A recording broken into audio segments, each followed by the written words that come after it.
Welcome to the iLearn Virtual Campus.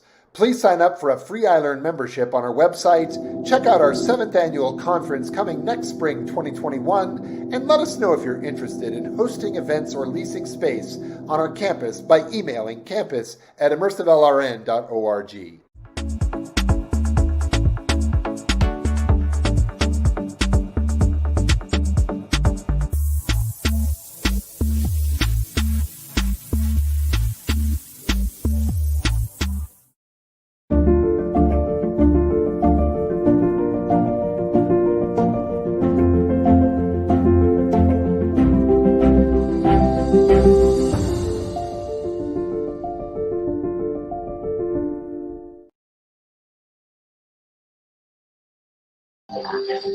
Not listen to you.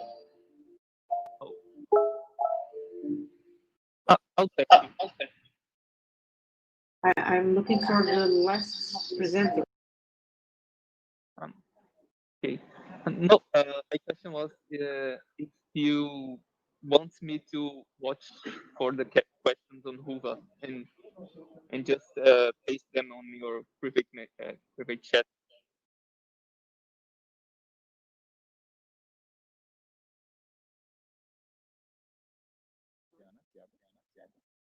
Yes. Okay, I just put the spatial sound. So just people that are close to you are listening. So it's better. Okay. But okay, we have 4 presenters here, and there is still one missing. Okay, we can try to track the last one. I know. This is the Diego, and he has a problem with. He has not energy in his room. I think he's the last one. Perhaps he will arrive afterwards. Okay. So the protocol is if it does not arrive, you can show the video, play the video. Then you can ask people to send the questions to people. So he can answer later. No problem. Oh, he said to me that he's in the Wova. If he's still problems with the weather, it's because a storm in his city. Okay, And then, hi João Paulo, how are you? Okay, And, I think you are without headphones. So it's playing an echo. So once you are not talking, please close your microphone. You're okay, perfect. Yes. What if for avoiding feedback to mute the microphone?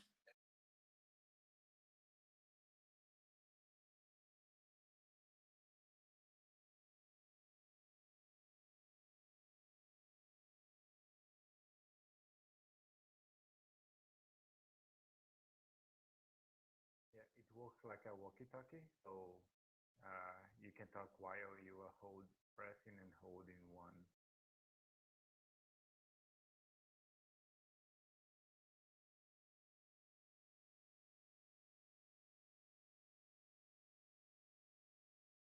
But if you want to be with your microphone open during the whole time, we suggest you to use a headphone. Okay, Luciana and guys, I think we are time to start. So should we begin, Luciana? Okay. Okay, I'm going to call. Hello, everyone. Can everyone hear me? Hello, everyone. Can everyone hear me? Great. Yes. So we are here to our last session, technical session of the evening and of ISMER 2020. I have the pleasure to invite Professor Luciana Nedel to be here with you. Luciana, the stage is yours.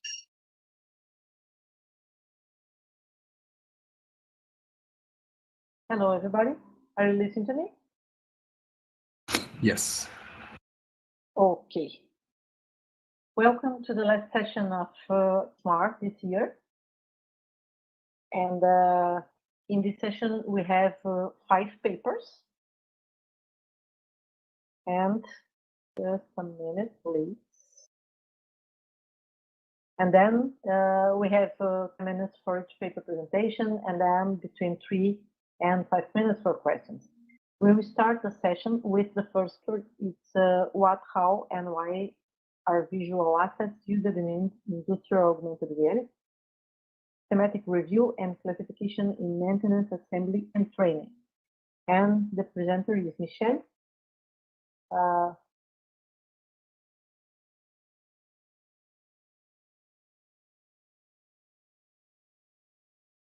Hi all, I'm Michele Gattullo from the Polytechnic Institute of Bari. I will present this work entitled What, How, and Why are visual assets used in industrial augmented reality, a systematic review and classification in maintenance, assembly, and training from 1997 to 2019. This is the agenda of my presentation. I will start from the motivation behind this work, then I will describe the proposed classification that arises from the systematic literature review, whose results will also be presented, and finally I will draw some conclusion and future works. One of the main applications of AR in industry is for technical documentation, which is evolving from traditional paper manuals to digital manuals, and in the future we hope that AR manuals will also be used. AR offers the possibilities to technical writers. First of all, they can use also other types of contents different from text and image traditionally used in paper manuals. Furthermore, there is the possibility to convey information in different ways, for example, using colors, animations, and exploiting affordance of real objects. However, this opportunity in the current scenario represents an issue. In fact, the same information can be conveyed in different ways, as in this example. In addition, technical writers, in most of the cases, are not experts about AR. So they don't know how to choose the proper visual asset for the AR manuals. This is one of the reasons that limits the spread of AR in industry. And in fact, there are no guidelines to follow, and there is no agreement in the literature on the best way to present information using AR. For this reason, we made this work where we reviewed how technical instructions were presented in the literature, trying to answer this research question, which are the visualization methods and how they are used in industrial augmented reality interfaces for tasks in maintenance, assembly, and personnel training. To make this, we carried on a systematic literature review on the presentation of technical information in industrial augmented reality, limited to the fields of maintenance, assembly, and personnel training. Then, from the analyzed paper, it was possible to propose a classification of the visualization methods based on what is displayed as a visual asset, which is the virtual content and added to the real world. How visual assets convey information and why a certain visual asset is used. This is the selection process that we followed in the systematic literature review. We started from an initial query in file databases, then we removed duplicates. We made a refinement of the results. In particular, we limited the observation period to 1997-2019. We filtered the results based on the relevance of the paper. Then we excluded the papers that were out of topic and those which didn't provide useful information, for a final number of analyzed papers of 122. From these papers, it was possible to extract 348 visual assets, which were classified using these three classes: what, how, and why. As to the class what, we distinguished 8 categories based on the different authoritative approach followed for the creation of this visual asset. As to the category, the class how, we found 3 properties: frame of reference, color coding, and animation, that could give additional information to the visual asset. And as to the category, the class Y, we distinguished these 4 types of tasks: locating, operating, checking, and warning tasks. These are the 8 categories for the class what. So we distinguish among text, science, photographs, videos, drawings, technical drawings, product models, and auxiliary models. As to the property frame of reference, the class how, we discriminated between screen fixed and word fixed visual assets according to the registration or not to the real object. For the color coding, we distinguished between visual asset where the color is used to convey a particular information and where it is not used in a way. And finally, we distinguished between animated and static visual assets. As to the class Y, these are 4 examples of the 4 type of tasks that we found: locating, operating, checking, and warning tasks. For an overview of the proposed classification that is represented here, we call visualization method the visual asset together with its properties. We provided here also an example of how we carried on the analysis of an augmented reality interface taken from one of the papers that we reviewed. We have 4 visual assets. The first one is a product model of this boiler that is word fixed. Color coding is not used. It's static and used for allocating tasks. Then we have a second visual asset that is represented by these red arrows, which are auxiliary models. They are word fixed. Color coding is not used. They are animated and used for locating tasks. Then we have the drawing of this map that is screen fixed. In this case, color coding is used. It's animated and used for a checking task. And finally, we have a text instruction that is screen fixed. Color coding is not used. It's static and used for operating an operating task. This is the main result of the systematic literature review. The most used visual asset is the product model, followed by text and auxiliary model. Considering also the how class, it's possible to see which are the most used visualization methods for the 3 types of tasks. This is the result for the locating task with the auxiliary model that is the most used visual asset, followed by the product model and text. For all these 3 visual assets, we have the same properties, that is word fixed, no color coding, and static. For operating tasks, we can say that 2 alternative visualization methods are used: the animation of a product model registered on the real object, and the text, either screen fixed or word fixed. As the checking task, the text is the most used visualization method, followed by the technical drawing, that is a visual asset that is not so used in industrial augmented reality. We can conclude saying that in this work we made a snapshot of over 20 years of literature, from which it's possible to say that for locating task, the most used visual asset is the auxiliary model, and that the registration of the real object is a property that is used to convey this type of information, while animation is not used for it. For operating tasks, the most, as expected, the most used visualization method is the animation of a product model registered on the real object. However, text is still largely used as in traditional manuals that don't use AI. For checking task, the most used visual asset is text, but in general, we can say that for this type of tasks, AR potentialities are not so exploited. For warning tasks, we gathered very few data to draw some conclusions.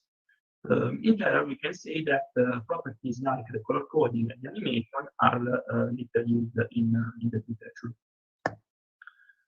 We proposed also classification that can be obviously extended, but can be used as an initial point to promote community discussion and to go towards a standardization of visual assets. To reach this result, user studies are needed, in particular studies to understand which are the best visual assets and to optimize their usage.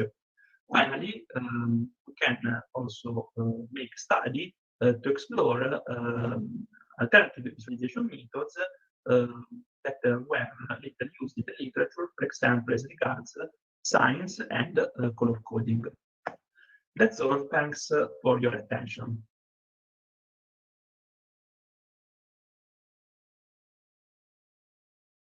You?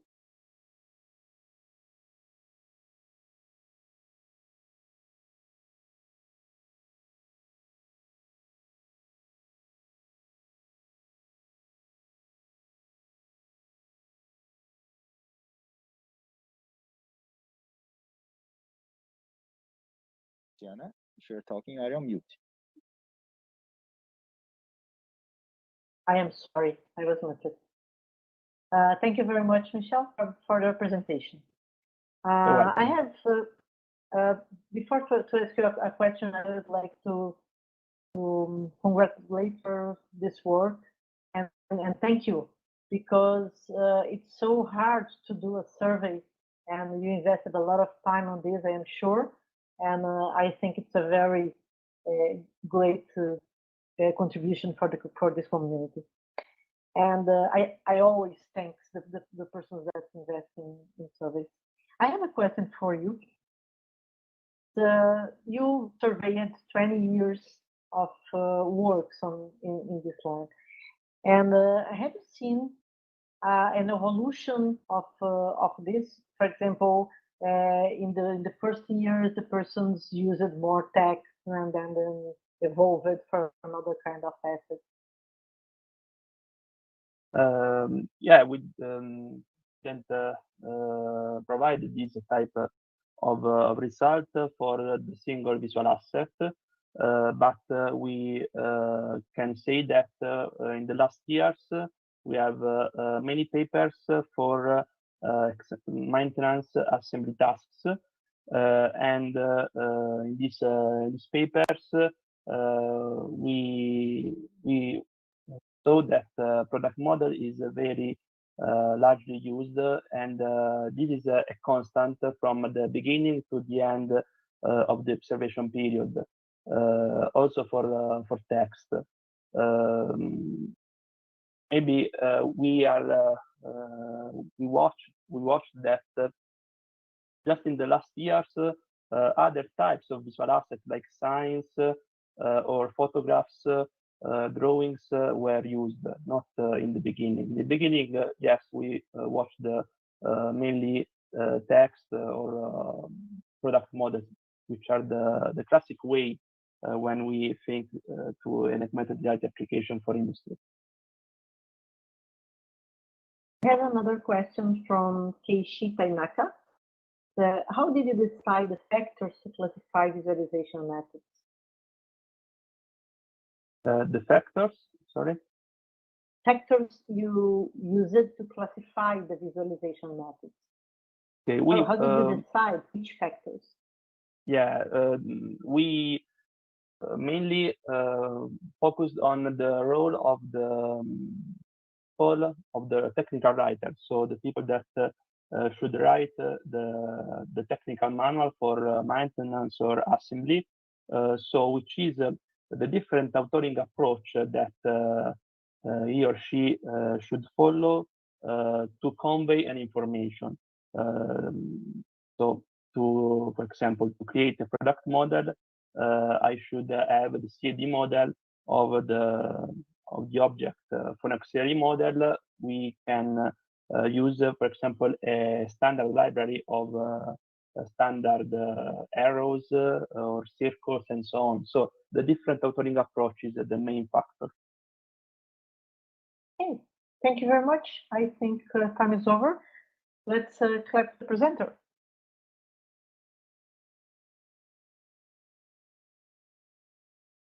you, Michelle. And let's move to our second presenter.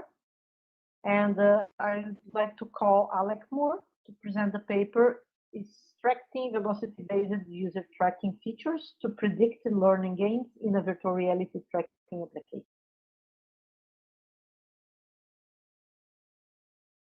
Hi, everyone. My name is Alec Moore, and I'm with the Extended Reality Training Lab at the University of Central Florida. Today, I'll be giving a talk about my latest work, extracting velocity-based user tracking features to predict learning gains in a virtual reality training application. My co-authors are my advisor, Dr. Ryan McMahon, as well as my colleague, Hailing Gong and Nicholas Rosie at the University of Texas at Dallas. So to get started, virtual reality has been used for training and education purposes. Intelligent tutoring systems can provide adaptive scaffolding or feedback. This is where they adjust themselves based on what the user is doing in order to improve how the user is able to learn. We propose using machine learning on tracking data in virtual reality training systems to try to predict the learning gains that the participant will experience. And we hope that this approach can be used to dynamically adjust scaffolding and feedback in order to help improve their learning. Our visual inspection of the correctly identified segments from our classifier seems to show that high learning gains participants move with better economies of motion than low learning participants. Existing works in intelligent tutoring systems have explored using machine learning to predict cognitive, psychomotor, and affective learning outcomes. Many of these works make use of system events or errors, but in our paper, we present a non-comprehensive overview of some works that actually make use of tracking data. Unique among these, our work attempts to make use of head and hand tracking features that are readily available in immersive VR experiences. To our knowledge, our work is one of the first to explore predicting this learning outcome based on this set of input data. Make use of a robotic operating room training scenario in order to collect the data for our experiment. In this training scenario, participants take the role of a robotic operating room sterile assist and have to go through the process of troubleshooting an error where a robotic arm faults out. When this data was collected, it made use of the HTC Vive and recorded the position and orientations of the HMD and controllers at a rate of about 90 Hertz. At the conclusion of the scenario, participants were given a 20-question knowledge test that asked about the task. Here's a short video showing an interaction in the scene. We need to press the power button on any of the machines to turn off the system.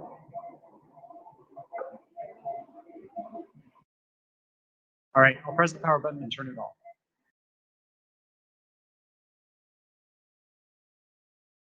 Because our goal is to create a binary classifier to categorize participants into those with high and low learning gains, we first determined the threshold to specify those categories.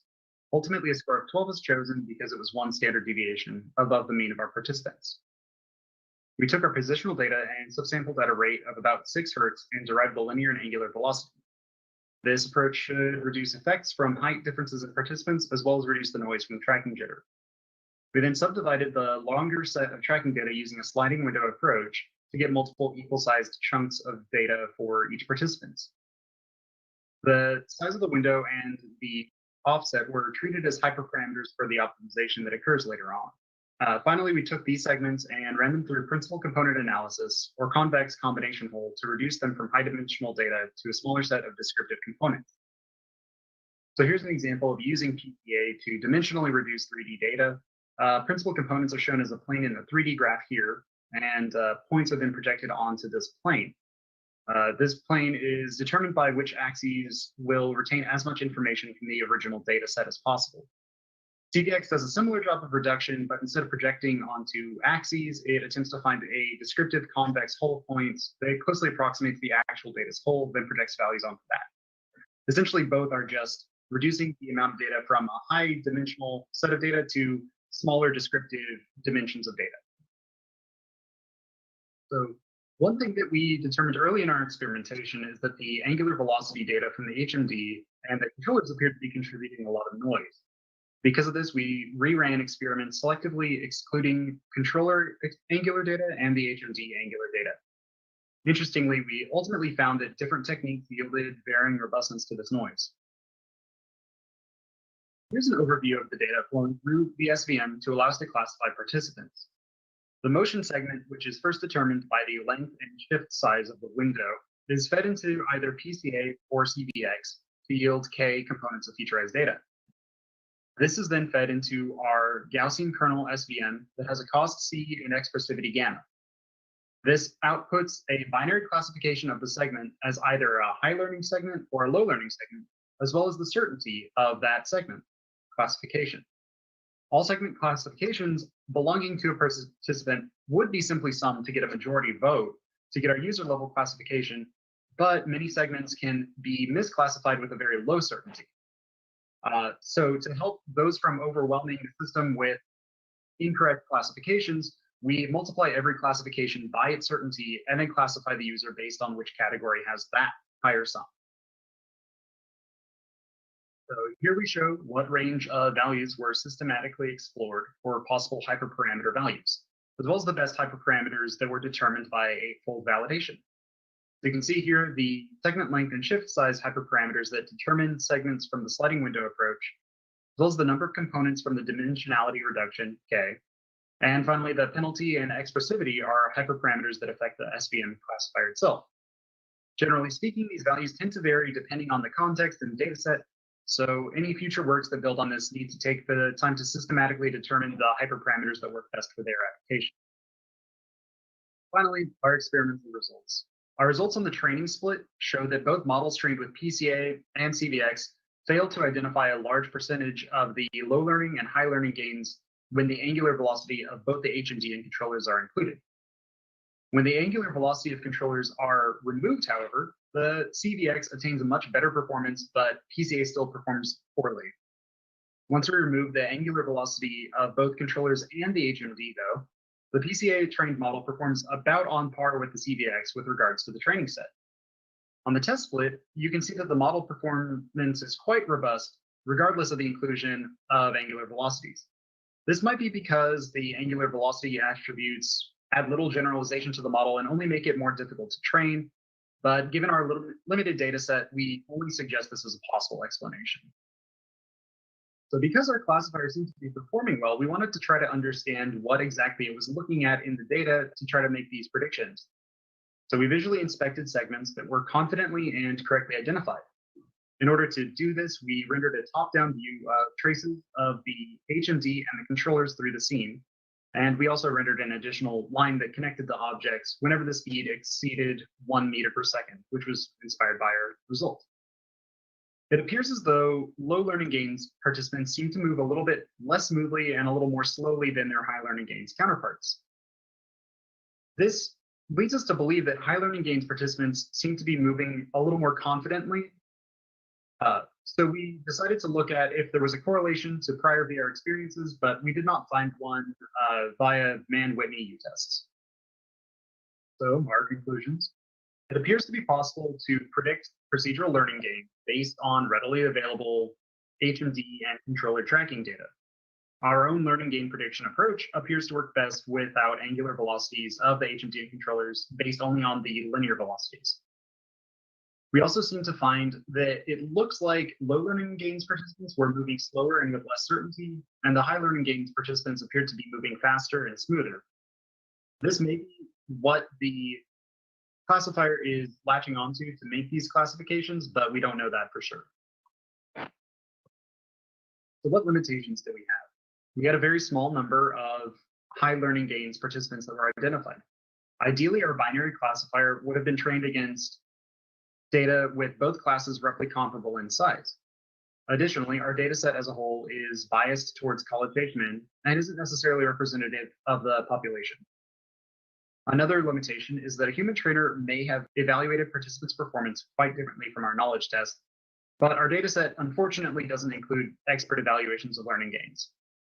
Also, our HL-LL split is based on the mean and standard deviation of the entire population that we had in our data set, which isn't feasible in a real-world scenario. It's worth noting, however, that our own randomized train test splits did yield, among the training population, a mean and standard deviation that would have given us the same score of 12 for the HL-LL cutoff. Finally, the robotic operating room environment makes use of several detailed interactions. It's possible that in an environment that makes use of only minimal physical interactions or just voice interactions yields much less usable information for the classifier, and that would result in probably worse performance. So once again, I'm Alec Moore at the University of Central Florida. I'll be available for questions at the end of this video. Thank you for your time.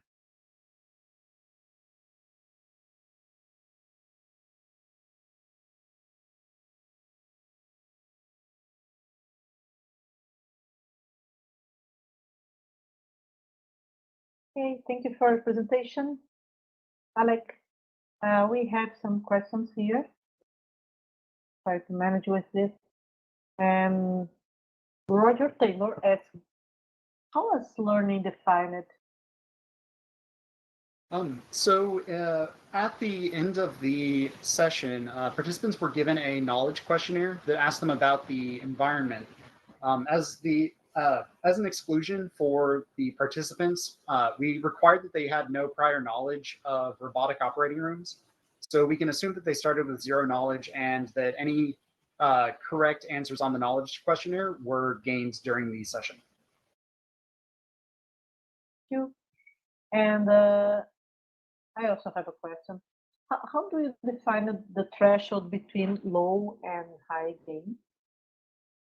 So we define this based on our on the performance of our participants as a whole.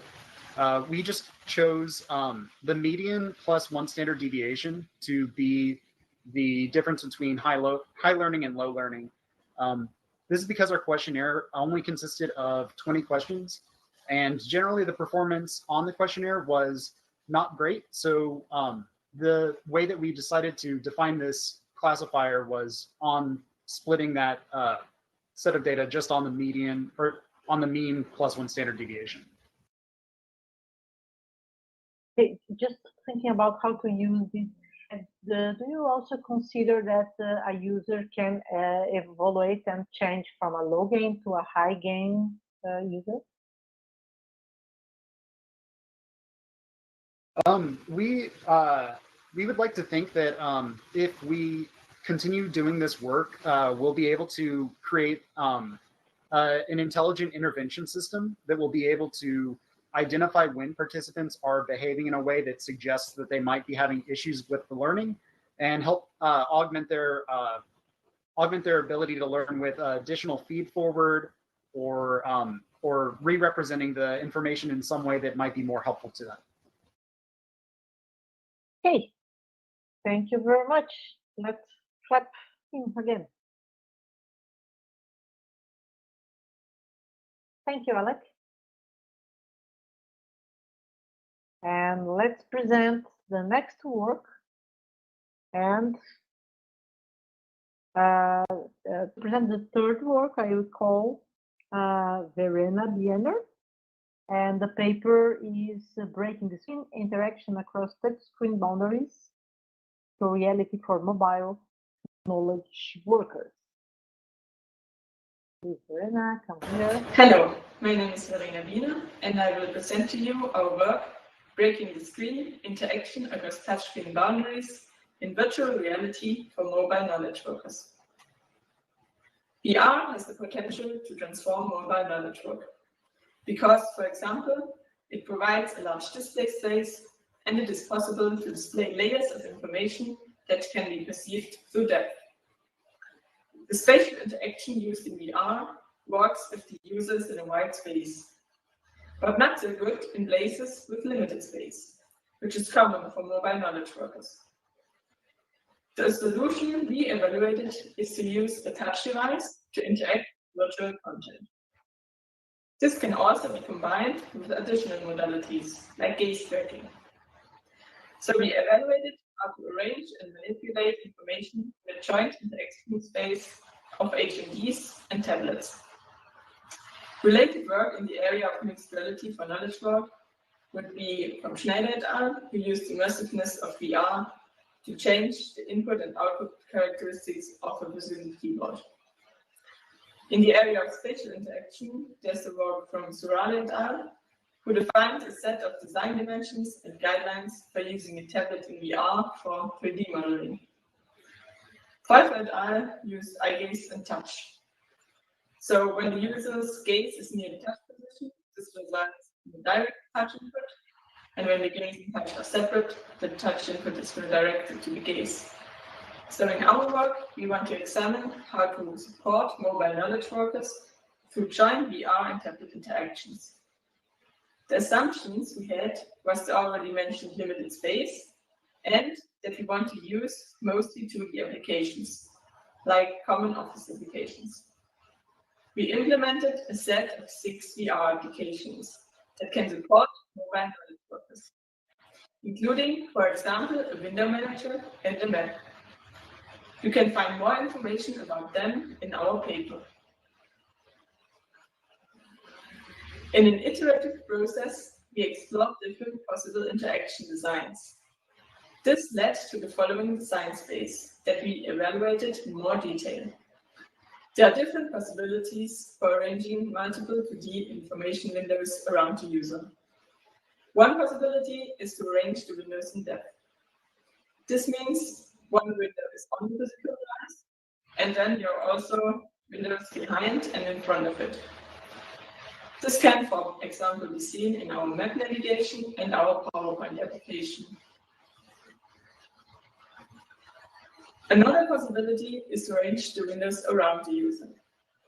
It is also possible to do both, spatial arrangement around the user and then also additional depth layers. This can, for example, be seen in our window manager and code version control applications.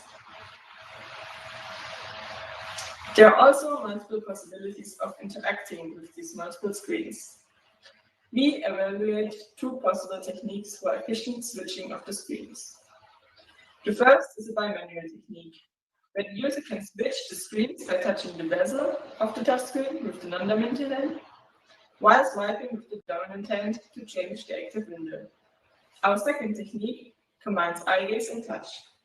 So the active window is always the one the user is currently looking at, and touch is only used inside the screen. This can also be seen in our window manager application. In our user study, we compared previously mentioned input techniques and 2 techniques for presenting layered information. So first we will have a look at input space and then at the output space. We use the content transfer task to compare the gaze-based approach and the bimanual approach. The task was to grab an object with the cursor and place it on the indicated target position, which was displayed on another window. On the left side, you can see the gaze-based approach, where the active window is always the window that the user is looking at. And within this window, the cursor can be moved by using the touchscreen like a touchpad. On the right, you see the bimanual technique, where the user has to touch the tablet's bezel and then swipe through the windows. We use the 2x2 within subject design for this evaluation. The independent variables were interaction technique, which was either bimanual or basic touch, and the number of screens, which was either 4 or 15.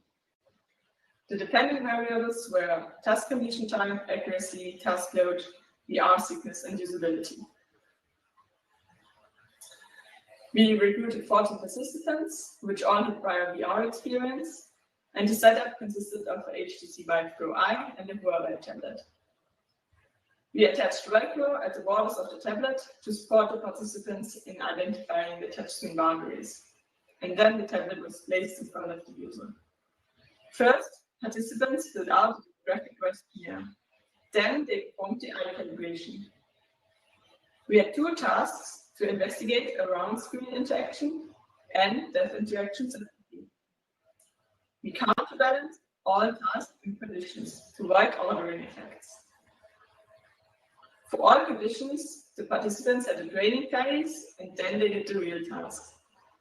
And after each condition, they filled out questionnaires.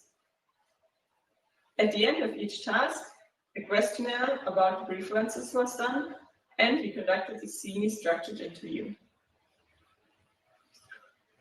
The main results of the content transfer task were that the participants acquired the target significantly faster with the gaze-based method compared to the bimanual. The gaze-based method resulted also in significantly higher usability ratings, All but one participant preferred to get this technique because it was faster, more intuitive, and less fatiguing. There were no significant differences regarding accuracy or simulator sickness. The second task was a puzzle task. We used it to quantify the benefits of viewing stacked information in depth. The participants were presented with an image of multiple colored squares at the top. Below were multiple layers containing one square each, placed somewhere on the layer. We asked the participants to place the colored squares as displayed on the top. So they had to navigate through the layers and correct the positions of the squares. The two techniques that we used were the depth technique, where the information layers were presented at different depths, and the flat condition, where all layers were the same depth. For this evaluation, we also used the 2x tool within subjects design. The independent variables were the visualization, which was either flat or depth, and the number of layers, which was either 4 or 10. The dependent variables were the same as before.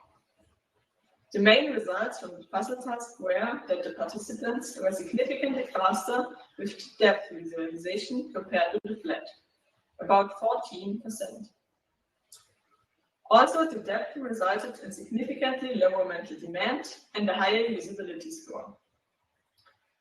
All but one participant preferred the depth condition because they found that it provides more information and they could better see where the pieces are.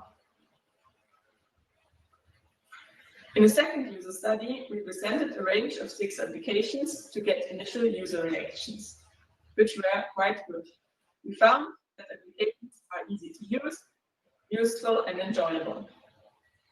So in conclusion, we explored different dimensions of the extended display space in VR by focusing on small tablets as input for mobile knowledge workers. We developed 6 knowledge worker applications, probing the design space, and showed that they are usable and enjoyable. We found that the combination of gaze and touch is beneficial for interaction with virtual multi-window environments, and that the use of depth is about 14% more efficient compared to 2D visualization. For future work, the application concepts should be studied in depth to better understand the capabilities and limitations. We also want to study the effects of physical and virtual screen sizes and the effects of fully mobile implementations in the real-world environment. Also, we want to explore further multimodal interaction techniques that fit this shallow 3D space, like, for example, a pen. Thank you for listening. And by the way, there's also the code of mobile implementations available on GitLab.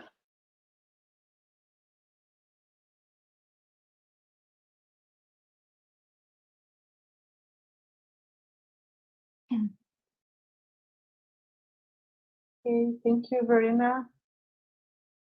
Let's see if you have questions here. I have a question for you. And it's a very nice work. Congratulations for this. Thanks. But I see that in your user tests, you used a kind of complicated setup, experimental setup with some tracking to do the tracking of the head-mounted displays and so on. And what do you think we need to have from the technical point of view to use this kind of interaction in real-life applications? So in our setup, we used the OptiTrack system for tracking the fingers, but we didn't evaluate that. But we just use it because it's really accurate. But I think in nowadays you can also use inside-out trackings that are quite good and that can also track your hands. So I think it would be feasible to do that. It's just because it should be more easy to use if you would like to popularize it in the future. But I can understand why they're doing like this right now. And I have another question. What do you think about using this for collaboration? Or because yeah, it could be interesting. You have many different tablets, for example, and you have many people at the same time collaborating. Yeah, it would be interesting to use it for collaboration. Yeah, we did not use that yet, but we are actually trying to think about ways how we could do that. Yeah. Okay, I have another question for the audience. It's Xinjiao said attractive work, but is there any report about neck ache or body physical fatigue? Excuse me, I didn't get that.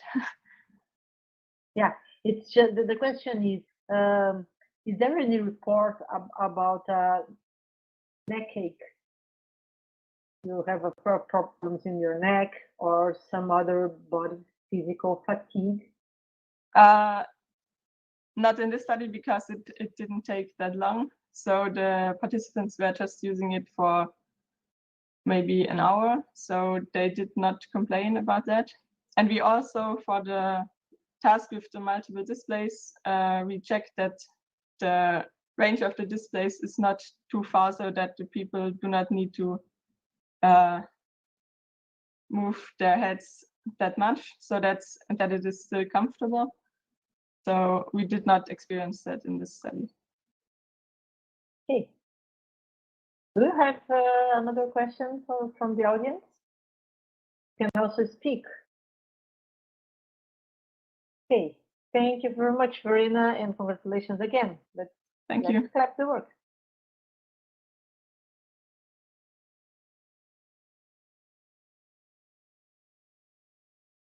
Okay, let's move for the next work. Is it fourth here in our order? And let me call Matt Whitlock to present the paper Hydrogen AR, Interactive Data-Driven Presentation of Dispenser Reliability. Welcome, Matt.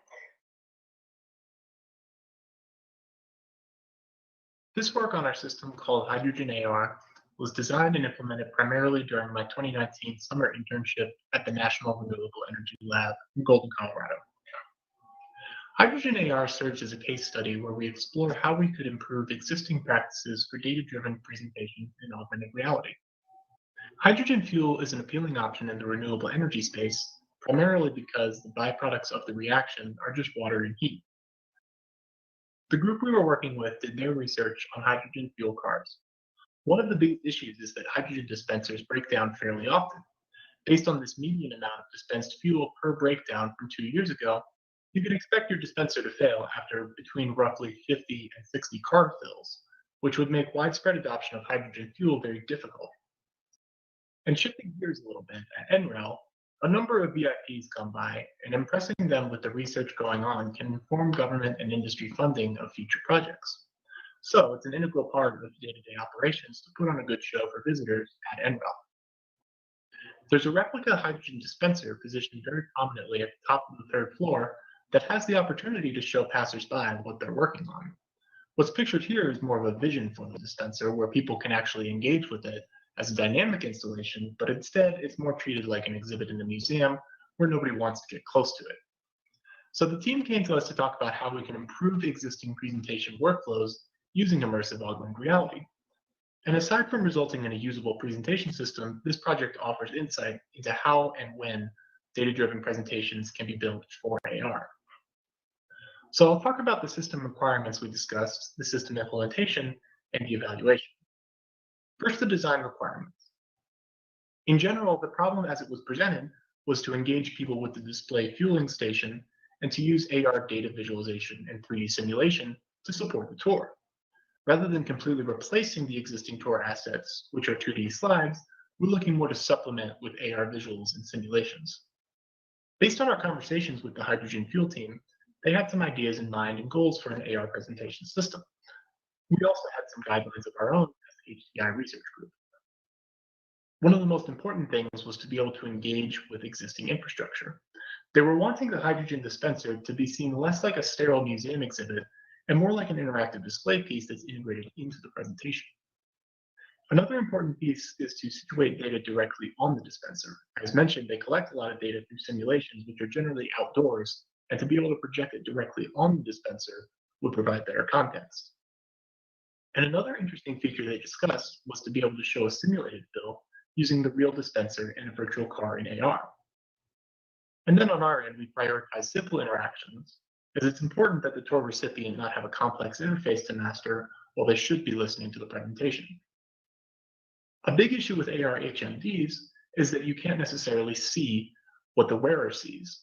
So there needs to be some way for the tour giver to know what the user can currently see so that they can direct the viewer accordingly. To this point, there have been a number of features described, so it'll be important to strategically incorporate things like animations so that they're not distracting and such that the tour guide can actually guide the attention of the viewer. And one last catch-all consideration that's really important here.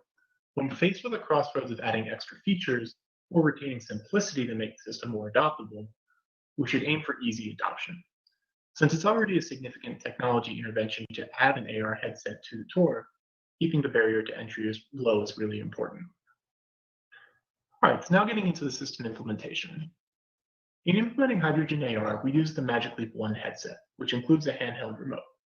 The one thing we did was to separate the two, so the tour guide using the remote to control the presentation and the tour recipient viewed through the headset. Hydrogen AR makes use of existing PowerPoint slides that sit at the inlet of the hydrogen dispenser. And the tour guide has control over the slides to be able to cycle through them by swiping left and right. Each slide has a unique lighting pattern so the tour guide can map what they see on the remote to what the viewer sees in the headset. So the points of interest, in this case the nozzles, are labeled so when the user picks up the nozzle, they see which one it is using the tracked position of the user's hand to estimate the nozzle tip position. And the tour guide can swipe up and down on the remote to change between labels, graphs, and no augmentation. And this applies to the breakaway boxes at the corners of the dispensers where they also have reliability data for those components. Then partway through the presentation, the viewer is encouraged to initiate the fueling process on a virtual car by touching the tip of the nozzle to the fill cap of the car. This begins the virtual flow of hydrogen fuel and starts building up a fill profile based on collected data above the car. They're then instructed to turn back around to the slides to continue the presentation while the car fills. So just to summarize how the tour looks overall, it begins by registering the fiduciary marker on the dispenser and getting the headset on the user. Then the tour continues with the PowerPoint visuals, which then become supported by the situated labels and visualizations. The simulated fill you just saw comes toward the end of the tour to also support slide visuals. All right, so now getting into the system evaluation. It was a formative evaluation to validate the design and usability and to also get a sense of interesting opportunities for AR presentation systems more generally. So we had 11 study participants from various departments within NREL and tested the full flow of Hydrogen AR against a PowerPoint equivalent. With the additional augmented reality features, Hydrogen AR added about 2 minutes to the length of the presentation. In Likert scale questions, Hydrogen AR generally scored better both when asked about the individual tool and to directly compare.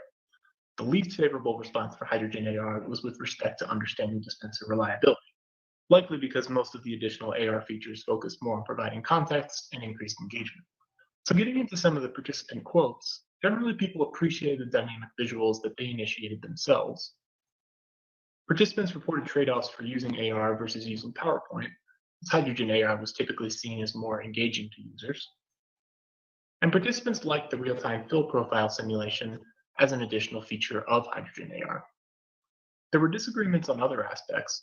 One participant noted that AR was better for the overview, while PowerPoint provided better details, while another participant said the opposite, thinking that the overview is better provided by the PowerPoint. Several participants suggested some combination of the two approaches going forward. A few areas for future work here. First, we want to think about continued iteration and how the hydrogen fueling team can use this for tours now that we've verified the usability. And second, we want to think about how this approach could scale to multiple users. So multiple headsets would work in theory, though not everybody gets to be an active participant, and it wouldn't necessarily scale to large groups. And then a really important consideration is how we should redesign presentations so they're actually better suited to AR specifically. One participant pointed out that an AR presentation might not involve a guide walking a user through a set of slides, and that it should be more about guided interaction and discovery. I mentioned early on that we were really prioritizing making the system that's familiar and will integrate easily, but it will be important to think about how to redesign presentations to fit the display type. One final thing that I'll touch on is that this project is available online and has some prefab components you can use yourself. These were important modules in developing hydrogen AR, but could also be adapted to be used in other AR applications going forward. The first is world stabilized image markers. And we found that the raw image tracking wasn't always accurate and reliable, so we reconciled the detected image marker with the spatial map to keep it better anchored to the surface. The second is the dynamic grip-based tracking that we use to estimate the nozzle tips. This is calculated as an offset from the Magic Leap One's hand pose tracking and can help keep gripped objects tracked in your AR application. Another prefab is the slide controls, as I showed earlier. So this is the ability to cycle through a slide deck and get the visual and haptic feedback on the remote. And then lastly, the car simulation we built, complete with the visualization. And while some of this is specific to hydrogen AR, the tour that we built is also available to be adapted to your own needs. This includes the line graph visualization that populates over time and is something that we built on top of the DXR data visualization framework.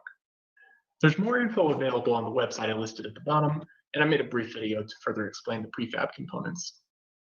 To summarize, hydrogen AR provides an interesting use case of how we can integrate interactive AR components into traditional presentation workflows. And as I finish up, I'll mention that I am in my 5th year as a PhD student looking to graduate around the summer of 2021, so I will be on the job market soon. So with that, I'll thank you and take any questions.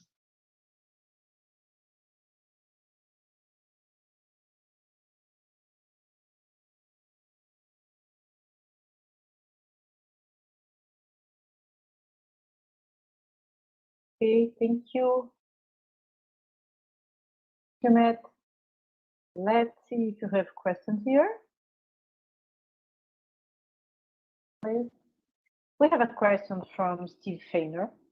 And have you thoughts about distributing a VR version that would allow people with home VR systems to explore the application?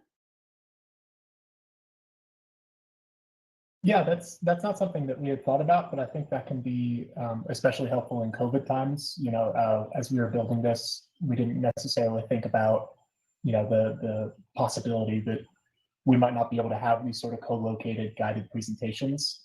So maybe sort of trying to automate some of that tour guidance and building out as much of this into a VR system might be a nice supplement. You know, just in general, but especially now. That they're not necessarily having tour groups come through the physical building. So I think that could be a good application as well. Yeah. And you also have a question from Dorlan Nogman. Does the AR experience go further after filling the car? Yeah, so the AR experience does continue after the car fill starts. So this is one thing that was really important in the conversations that we had with the hydrogen fuel team, is they wanted to really have that real-time fill simulation based on real data. But of course, the fill itself takes about 4 minutes, so you don't necessarily want to stand there just watching the thing fill up. So you sort of initiate the fill as you saw, and then you're sort of directed back to the slide visuals. You get a little bit more information about the hydrogen fueling process. And then one of the ideas is that you would be able to turn back around and see, that's how much time it would have really taken. Here's the profile of temperature and pressure. So there's probably about 3 or 4 minutes worth of tour left even after you start the fill itself. But of course, this is a guided presentation, so it all kind of depends on the pace of the tour giver and the tour receiver. Okay, I also have a question. How did you choose the place to put the graphs in the real world? Yeah, so we have a few different visualizations in there. Most notably the ones that are associated with the breakaway boxes on the top corners. we wanted to really situate those directly on the components themselves, since those are components that often break down. Same thing with the nozzles, situating those visualizations so that there's sort of a connector line that associates the visualization directly with the physical component was sort of an interesting way of doing that. But then, you know, the other visualization, the line graph that sort of populates as the car is filling up, you know, we wanted to put that kind of behind the dispenser there, so that you're only, you know, necessarily distracted by all the animation when you're paying attention directly to it. But you know, we wanted to overlay that basically directly over the virtual car. So yeah, placing these visualizations around in different places where they're relevant was something we tried to do there. Okay, thank you very much, Matt. Congratulations again. Let's applause, Matt. Thank you.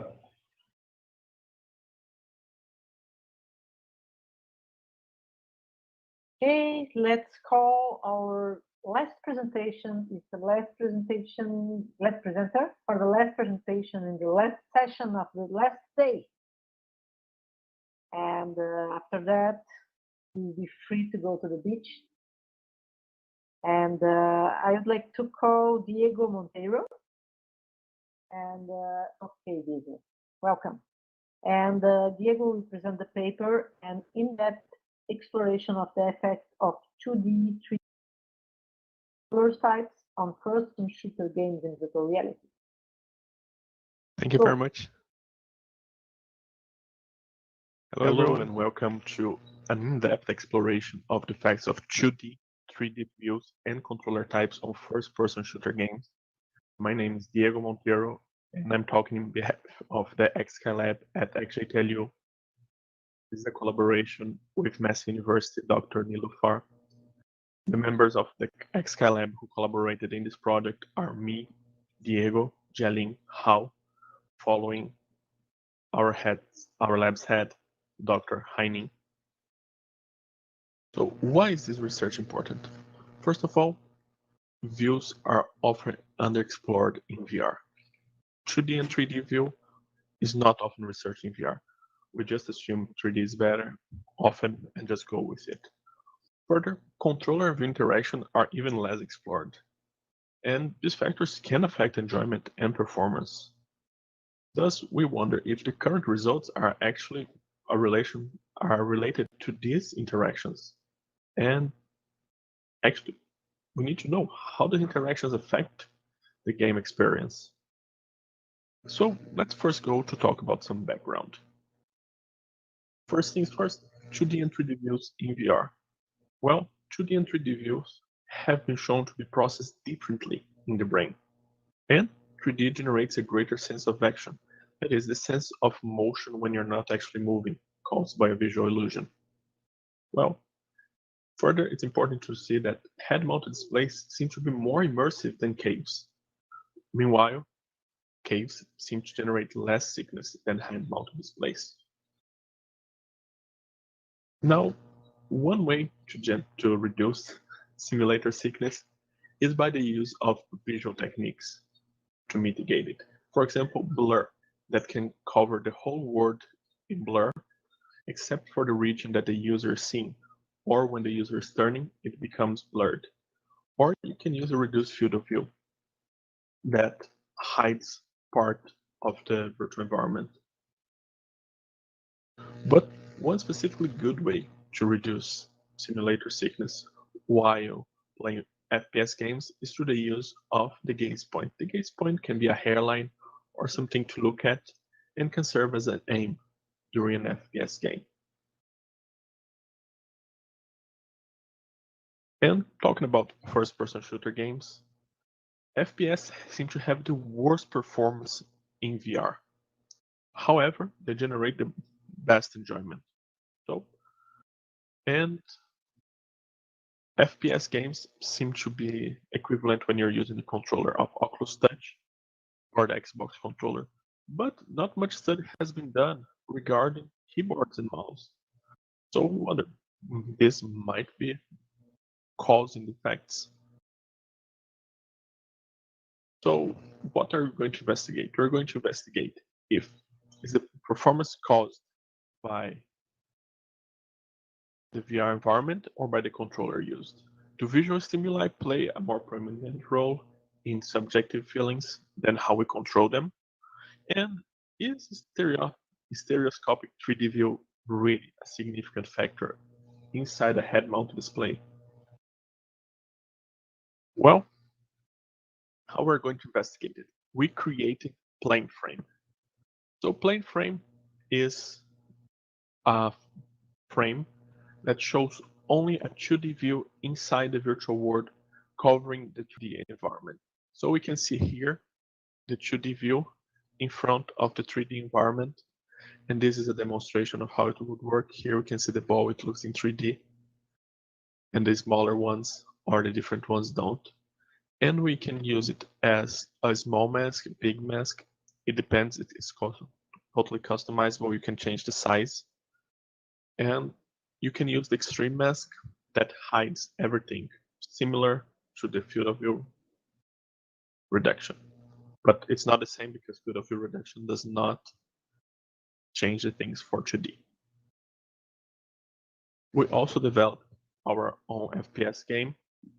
In this game, the goal is to go from A to B, killing these enemies. They behave slightly differently, but that's not important here. So we did 3 experiments.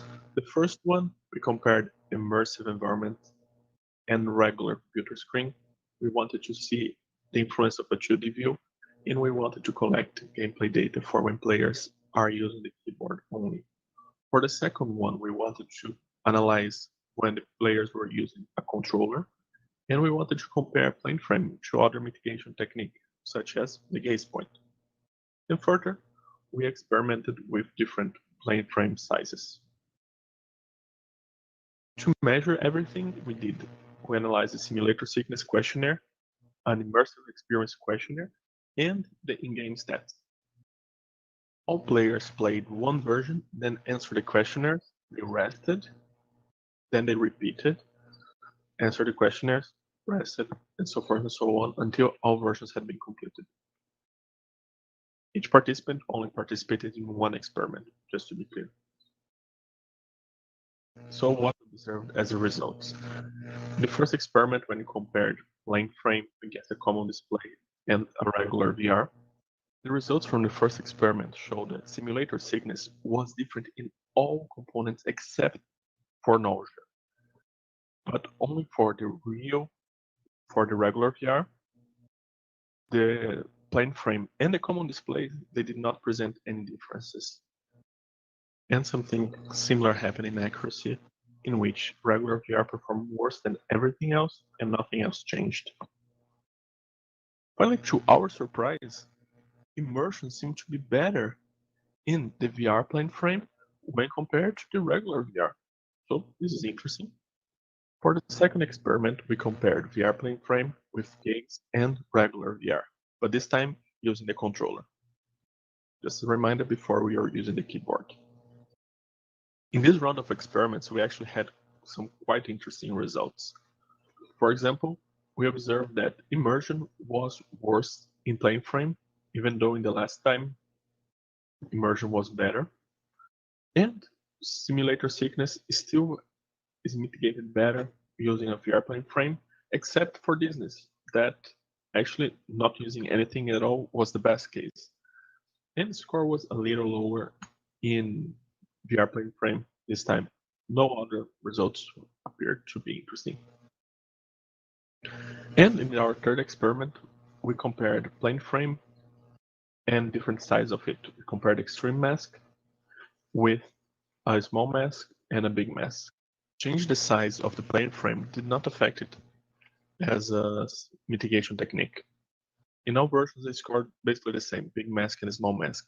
However, adding a black background influenced it a bit.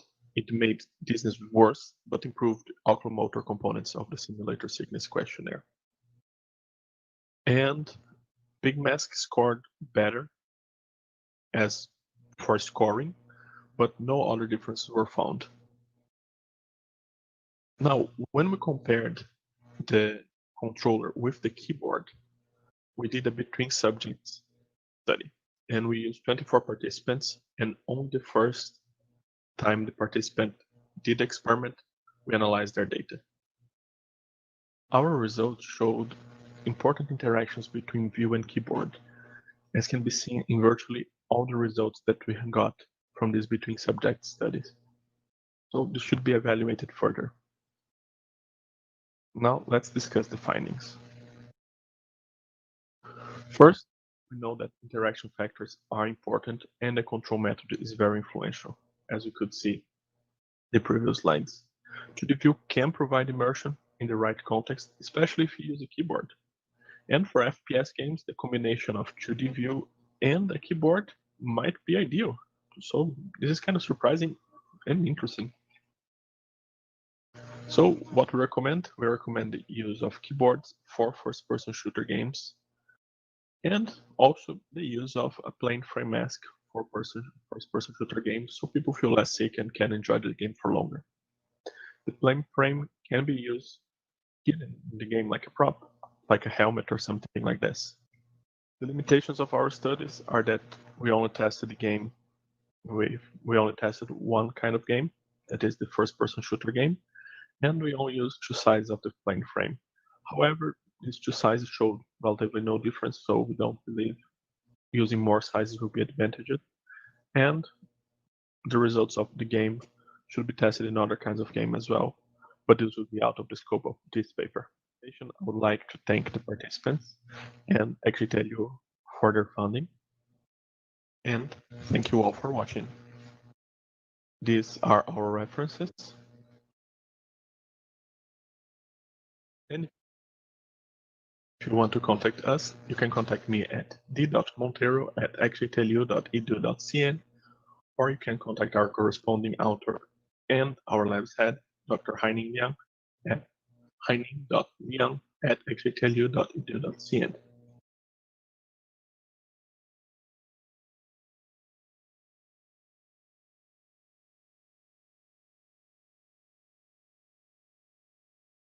Okay, thank you very much, Diego.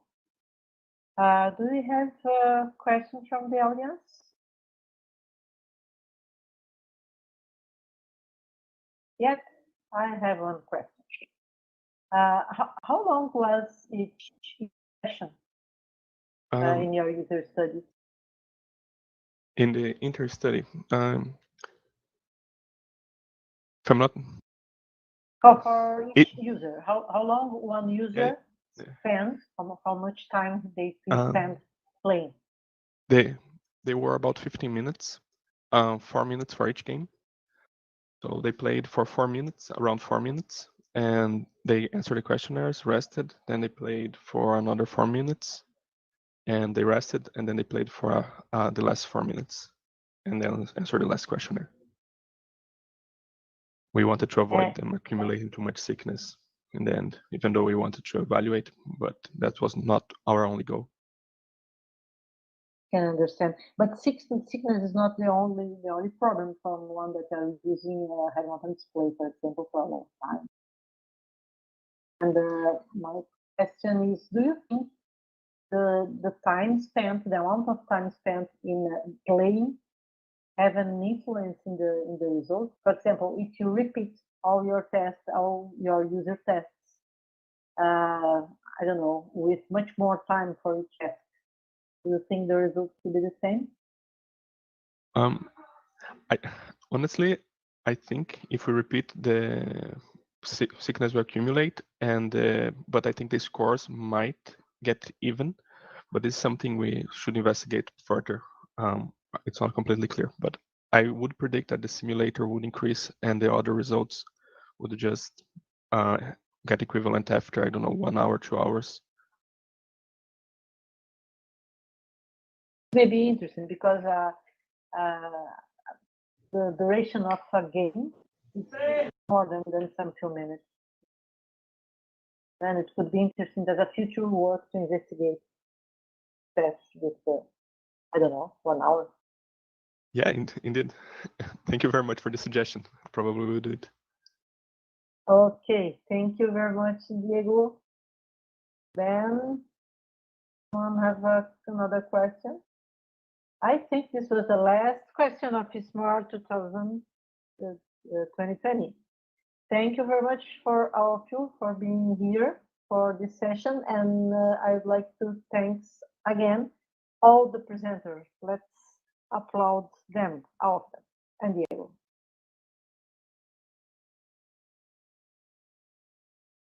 Okay, thank you very much. Bye.